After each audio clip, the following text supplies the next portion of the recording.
On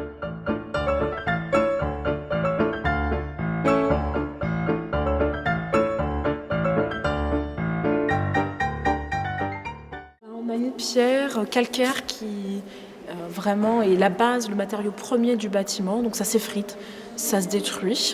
Donc c'est pour ça qu'on voit plein de trous comme ça. C'est la pierre qui est en train de s'abîmer au fur et à mesure. Sous nos pieds, il y a une source d'eau et elle a toujours été là. Et le choix de construire une abbaye à cet emplacement, ça vient de là. C'est parce que comme il y avait une source d'eau, on s'est approprié la source. Pourquoi on se l'est approprié ? Parce que les moines avaient besoin d'eau pour vivre. Ils la buvaient, ils se nettoyaient avec, ils jardinaient. Et puis après, cette source, elle faisait l'objet aussi d'un culte chez les païens. Et très vite, les moines ont repris cette idée de culte et l'ont développée. Au fur et à mesure, en fait, ils ont dit que l'eau, elle était miraculeuse. Donc tout le monde venait à Saint-Riquier et espérait pouvoir toucher, boire cette eau miraculeuse. Mais les gens ne pouvaient absolument pas y accéder parce que les moines avaient construit leur abbaye dessus et seuls eux l'utilisaient.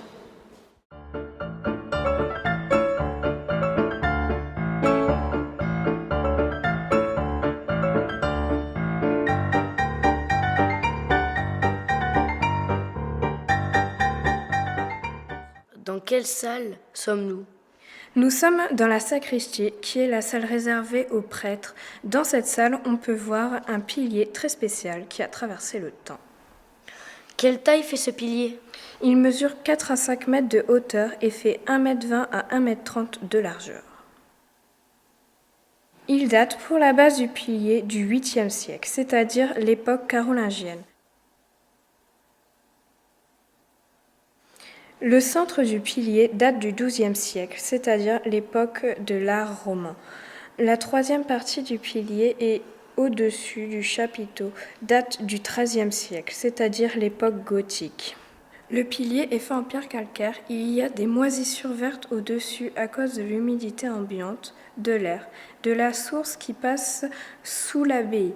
À certains endroits, le pilier est renforcé avec des rondins de bois. Pourquoi ce pilier a-t-il été détruit et reconstruit ? L'abbaye est détruite une première fois par les Vikings au XIe siècle. C'est pour cela que le pilier est constitué d'une partie différente de la base. L'abbaye a de nouveau été détruite au XIIIe siècle et reconstituée, d'où la partie supérieure du pilier en style gothique. En tout, l'abbaye sera détruite 17 fois et reconstruite 18 fois en 13 siècles. Est-ce que cette salle a toujours été une sacristie ? Non. Jusqu'à la Révolution, elle appartenait aux moines et permettait de se rendre dans le cloître.